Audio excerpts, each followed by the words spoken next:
Ethan had not planned on a night out. He had promised his son that he would try to meet new people again, but the idea still felt strange after years of placing fatherhood above everything else. Still, he let himself try. A friend had set him up on a blind date at a quiet restaurant near the river. He arrived early, sat at a small table by the window, and waited. 10 minutes passed. Then 20. His phone buzzed with a short message from the woman he was supposed to meet. She could not make it and was sorry for the short notice. He sighed and leaned back, feeling the familiar mix of disappointment and resignation. He paid for his untouched tea and stepped outside into the cool night. He walked across the parking lot toward his truck, his mind already shifting back to the comfort of home. That was when he noticed someone seated on the curb near a tall row of shrubs. The soft shape of a woman, her shoulders shaking as she tried to muffle her crying.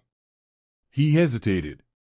Part of him wanted to leave her alone, but something about the way she held herself, as if the weight of the world had suddenly collapsed upon her, tugged at him. He approached slowly and stopped a respectful distance away. "Are you all right?" he asked, keeping his voice gentle. The woman wiped her face but did not look up right away. When she finally lifted her gaze, he was struck by the raw sadness swimming in her eyes. She looked young but not fragile, as if she had endured more than she let on.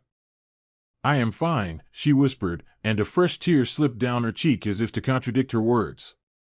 "You do not seem fine," he replied. "Do you need help?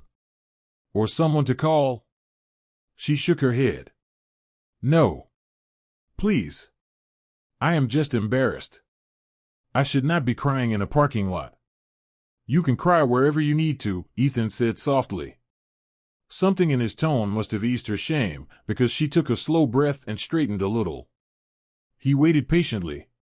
She finally spoke again, her voice trembling. "My name is Lila." "I am Ethan," he said. "Do you want to talk, or should I give you some space?" She hesitated, then surprised herself by saying, "I could talk. Just for a moment." He sat on the curb a few feet away, close enough to listen, far enough not to crowd her. "I was supposed to meet someone today," she said. "Someone I thought I could trust. Someone I wanted to believe in. But he never showed up. And I kept waiting. And I felt foolish for hoping again." A soft ache pressed at Ethan's chest. The situation mirrored his own night, though she had clearly carried more hope than he had. "I know what that feels like," he said. Her eyes flickered with a faint spark of curiosity. "You do?" "My date canceled at the last moment," he replied. For the first time, she let out a quiet laugh, warm but tired. "Looks like we both had a wonderful evening planned." The sadness between them softened into something lighter. They sat without speaking for a little while, letting the cool breeze sweep over them. She looked down at her hands, twisting her fingers together as if she wanted to steady herself. "Why did you come over to me?" she asked. "You seemed like you needed someone to notice," he said simply. Her eyes glistened again, though not just from sorrow now. "No one has noticed me in a long time," she murmured. He did not push. He let her speak when she was ready. "I moved here recently," she said. "New city, new job, new everything. I thought maybe I could start fresh. But it is harder than I thought. Meeting people feels like climbing uphill with lead in my shoes." "I remember that," Ethan said. "After my wife passed away, it felt like every step forward required permission that I did not know how to give myself." Her eyes softened with sympathy. "I am sorry." "It is all right," he said. "My son keeps me going. He is 10.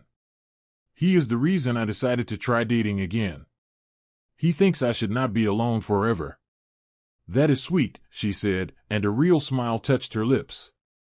The parking lot lights hummed overhead, casting a soft glow around them. The world seemed to settle into something calm and unexpected. Lila drew another slow breath, steadier now. "I never wanted to end my night like this," she said.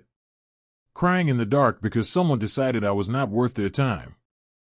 "You are worth more than the way he treated you," Ethan said. "Anyone can see that." Her eyes shimmered again, but this time with gratitude rather than pain. She looked at him with a thoughtful expression, as if she were discovering something new in herself. "Would you like to sit somewhere warm for a bit?" he asked. "Not a date. Just two people who had a strange night." She nodded. "I would like that." They walked back to the restaurant together. Inside, they found a quiet booth in the corner and ordered hot drinks.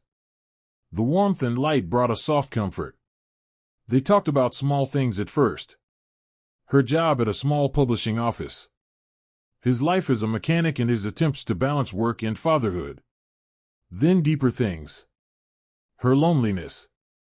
His fear of opening his heart again. Their shared longing for connection without pressure. As they spoke, the heaviness around them slowly turned into something tender.